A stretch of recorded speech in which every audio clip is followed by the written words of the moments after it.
One thing you might occasionally hear from longtime Zelda fans is that Link's Awakening is one of the best games in the series. As much as I like Breath of the Wild and Ocarina of Time, Link's Awakening is at the very least the Zelda game that I look back on with the fondest memories. And after playing the demo at E3, I became even more excited for the remake. That said, it did occur to me that maybe I've been looking back on the original through rose-tinted glasses. So I decided to play it again via Virtual Console on my 3DS. And that sealed the deal. Not only does Link's Awakening hold up, it remains one of the greatest Zelda games ever made. But here's the big question: should you pay $60 for the remake? We'll know the full answer to that when the game releases on September 20th, but if it delivers on all of its promises, then yes, you should absolutely buy this game. This is a stunning remake of one of the best games in one of the best franchises of all time. But if you're still not convinced, then you're in the right place. I'm going to share what it was like to play the demo at E3, how the original game holds up, and what's been improved upon. So kick back, maybe subscribe to the channel, and let's take a look at everything we know about the gameplay of Link's Awakening for the Nintendo Switch.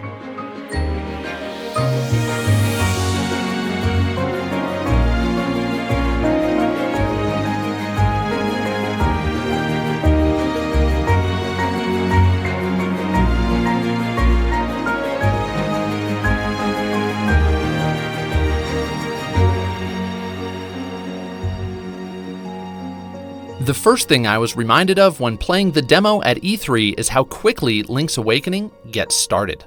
Less than a minute after the first cutscene and without any tutorials, you're exploring the overworld. I also immediately recognized the same level of hand-holding and perhaps more importantly, lack of hand-holding that makes the Zelda games so rewarding. Link's Awakening is never so direct as to mark your destinations with a waypoint, yet the game always offers just the right clues to point you in the right direction. Classic Zelda. After completing a few short objectives, I remembered why I love this game so much. More than any other Zelda, Link's Awakening feels like one giant scavenger hunt. The main quest has you traversing Koholint Island in search of 8 sacred instruments, but what makes it so addictive and such a perfect handheld experience is that between dungeons, you've always got a bite-sized task to complete, puzzle to solve, or item to track down. In the E3 demo, which follows the beginning portion of the original game to a T, I had to find my sword, then harvest a mushroom, which I then gave to a witch, who brewed a potion, which eventually helped me obtain a key. And that's just in the first 10 minutes. This style of questing is best exemplified by the game's famous and quirky trading quest. I won't spoil it, but I will say that it's way more than your typical side mission, and the way that it stretches across most of the game's world map is a stroke of game design genius. In fact, it worked so well that similar trading quests were adopted by nearly every Zelda game thereafter. Just one reason why Link's Awakening isn't just one of the best Zelda games, it's also one of the most influential. So the demo does stick to the original formula, but it's important to remember that it's based on a 25-year-old game. Having been built within the confines of the original 8-bit Game Boy, the world map is somewhat small, at least by Zelda standards. And that's probably not going to change, especially since the remake looks to be such a faithful one-to-one recreation of the original. But don't be discouraged. Despite its size, Link's Awakening features the same number of dungeons as the typical Zelda game, and it's packed with secrets and collectibles. To give you an idea of what to expect, it's only about an hour or two shorter than A Link to the Past or A Link Between Worlds, and that's without taking into account the new dungeon creator, which I'll talk about later. Plus, I actually think the compact overworld makes the game better.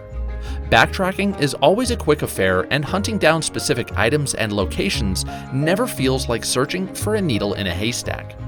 Also worth noting is that the primitive world map of the Game Boy version has been replaced by this gorgeous hand-drawn map. Unexplored areas are now marked by faint and weathered sketches, which will help find your way even if you're headed to a new area. But that's not the only improvement that makes exploring Koholint Island feel more modern. In the original game, the camera didn't follow Link as he explored the overworld. Instead, it stayed still, then panned to the next frame when Link reached the border of your screen. But in the remake, the camera now moves fluidly, seamlessly following Link wherever he goes. No jerky transitions from section to section. Second, due to the Game Boy's 2-button layout, the original game only allowed for 2 items to be equipped at once. This included your sword, yet some obstacles might require, say, both bombs and arrows. In that case, you'd have to unequip your sword just to solve a simple puzzle. But now, with the miracle of modern controllers, your essential items like your sword are constantly mapped to certain buttons, doing away entirely with the outdated inventory management system. Good riddance. One peculiar upgrade to the game's menu includes this little feature called Memories.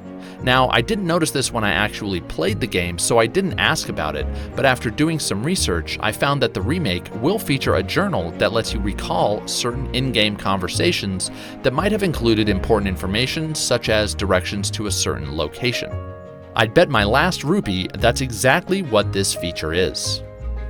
We're also getting updated minigames, including the crane game, which features updated physics, the fishing game, which features at least one new prize, and the rafting minigame, which has been completely redesigned and now lets you use your hookshot to change course. One final reason the overworld in Link's Awakening stands out is that, well, this isn't Hyrule. Sure, other Zelda games have taken place in other regions, but I believe, and correct me if I'm wrong, I believe that Link's Awakening is the only Zelda game that lacks any mention of Hyrule or any appearance of Princess Zelda, Ganondorf, or the Triforce. Removing the game so far from typical lore enabled the developers to give Koholint Island an air of constant mystery and populate it with a bizarre and often suspicious cast of characters. In fact, the original game's cast and the island itself were largely influenced by the popular 80s TV show Twin Peaks, where everyone seems to be hiding something and nothing is as it seems. One more bit about the cast. You probably already know that Link's Awakening features characters and enemies from the Mario games. But did you know that Mr. Wright, who you'll meet just north of the mysterious forest, is based on a character from the Super Nintendo version of Sim City? Or that one of the game's enemies is modeled after Kirby? Just another reason that Link's Awakening is so unique. But enough about the world itself. Let's talk about the dungeons.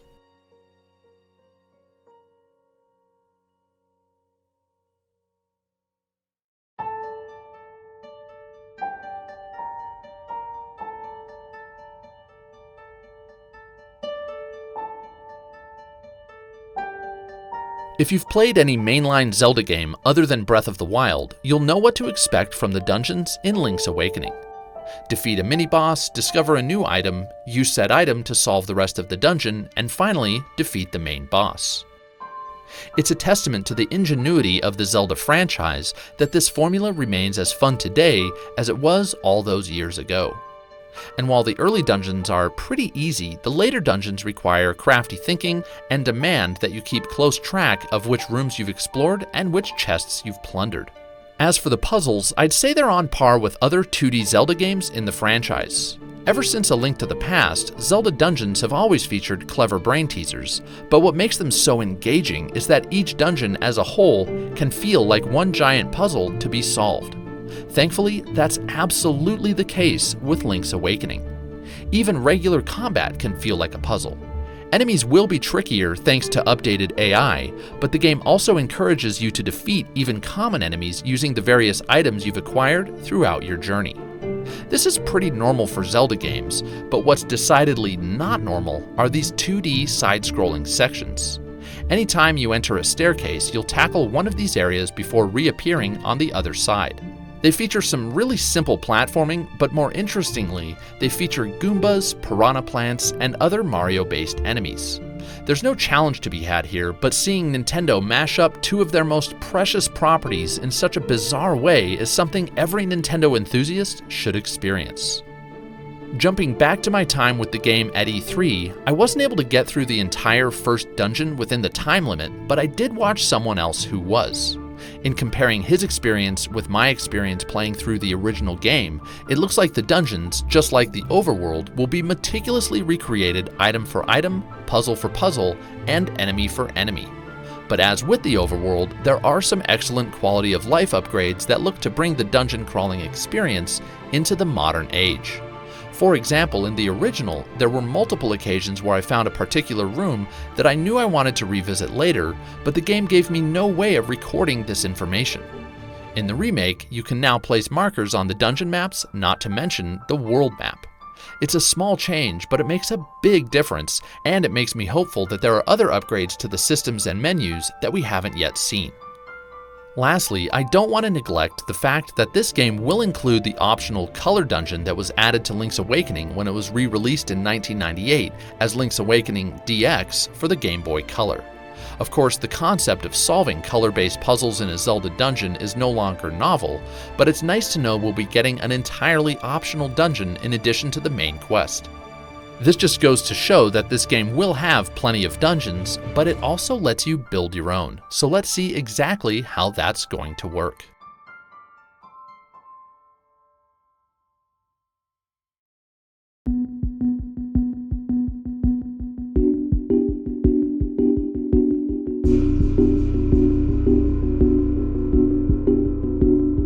By far the biggest new addition to Link's Awakening, at least in terms of gameplay, are the chamber dungeons.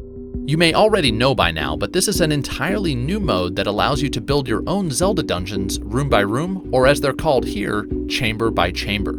While I do think this is a cool feature worth a few hours of fun, I don't think it's the endless source of gameplay that you'd get from, say, Mario Maker.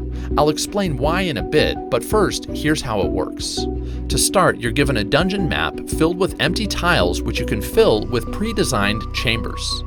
On the top right of the Dungeon Maker screen, you'll find your selection of chambers which are organized by the number of exits they have, anywhere from 1 to 4.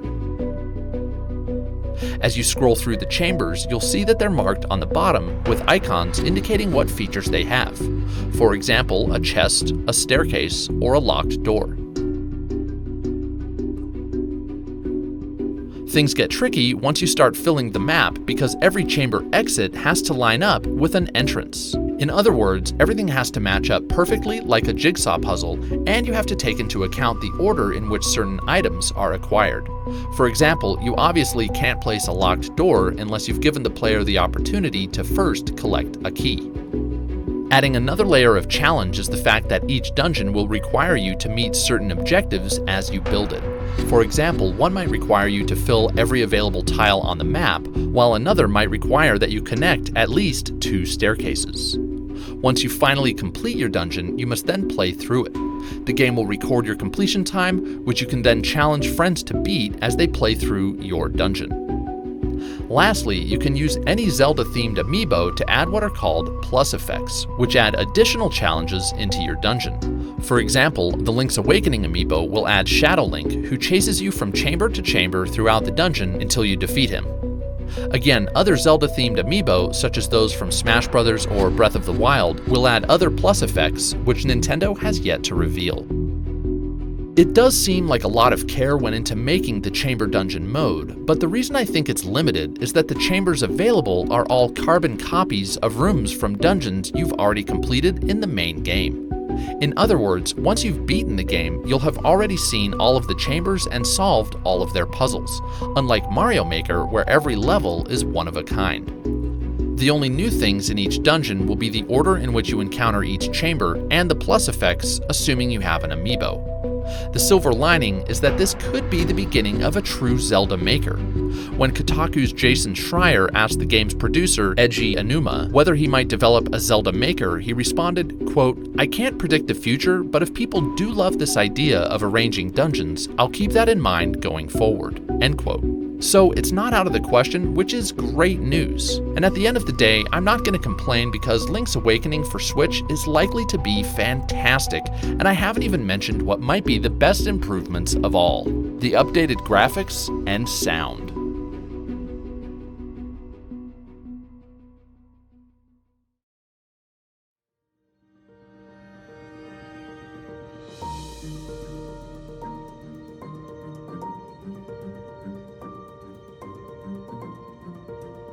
I normally don't talk about graphics or audio in my videos because I like to focus on gameplay, but since Link's Awakening is receiving such a dramatic technical overhaul, it seemed appropriate here. With the new art style, Nintendo has said they meant to make each setting look like an interactive diorama.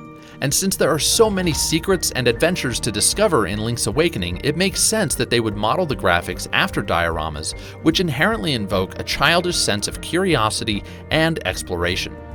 Everything else on the visual front is more or less subjective, so I'll let you decide if you love the look or not.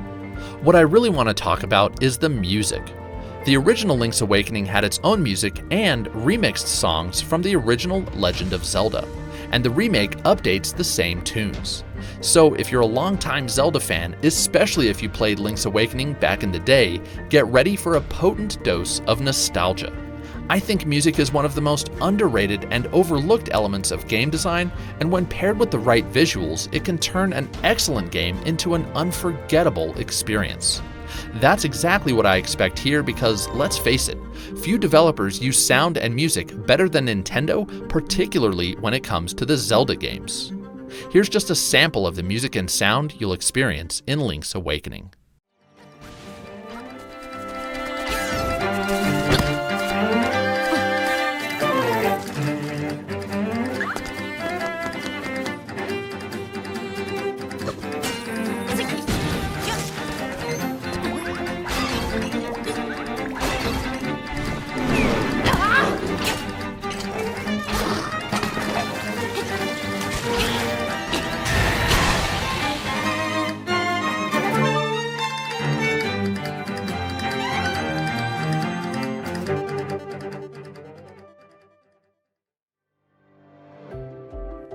So there you have it. I'm pretty sure Link's Awakening is gonna be great, but as with all my previews, I still encourage you to wait until the final game releases and the reviews are out instead of pre-ordering the game.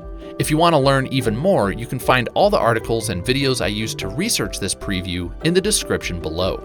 If you enjoyed this video, give me a thumbs up and check out some of my other Switch-related content. If you want to keep up with what games I'm playing or hidden gems that I find, follow me on Twitter and Instagram. And if you never want to miss any of my videos, all it takes is clicking that subscribe button. Until soon, we'll see you next time.